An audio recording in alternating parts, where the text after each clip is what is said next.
கர்த்தர் தம்முடைய மகிமையின் பிரசன்னத்தை உங்களுக்கு தருவாராக. ஜீவனுள்ள ஒரு தேசம். இந்த மேலே அந்த வசனத்தை உங்களுக்கு போட்டிருக்கிறேன் பாருங்க. ஜீவனுள்ள ஒரு தேசத்தில் கள்ள ஓட்டு போட்டு ஜெயிக்க முடியாது.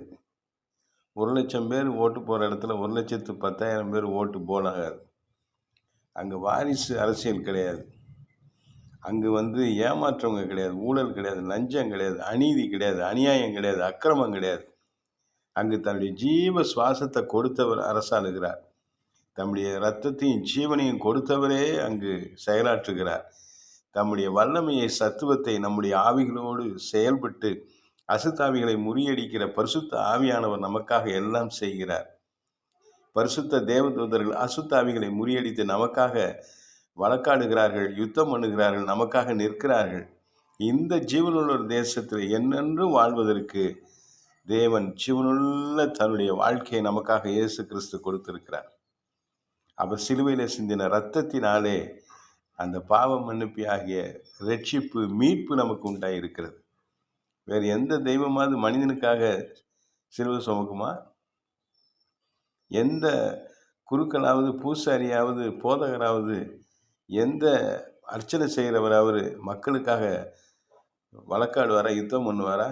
இன்னைக்கு தேவ மனிதர்கள் திறப்பின் வாசலில் நிற்கிறாங்க.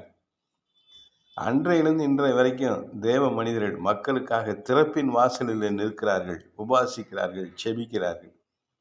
அன்பிலே உருவானது இயேசு கிறிஸ்துவின் ஆன்மீகம். தேவன் கொடுத்திருக்கிற இந்த அருமையான இந்த தெய்வ நம்பிக்கை அன்பிலே கட்டப்பட்டது, தியாகத்திலே கட்டப்பட்டது. எனக்காய் ஜீவன் தந்தவர், என்னோடு இருக்க எழுந்தவர், என்னை என்றும் வழி நடத்துவார். உங்கள் வாழ்க்கையில் அந்த ஜீவனுள்ள தேசத்தை அவர் கொடுப்பார். அங்கு கர்த்தருடைய நன்மையை நீங்கள் காண்பதற்காகவே உங்கள் வாழ்க்கையில கர்த்தர் எல்லா காரியங்களையும் உங்களுக்கு சொல்லி கொடுக்கிறார்.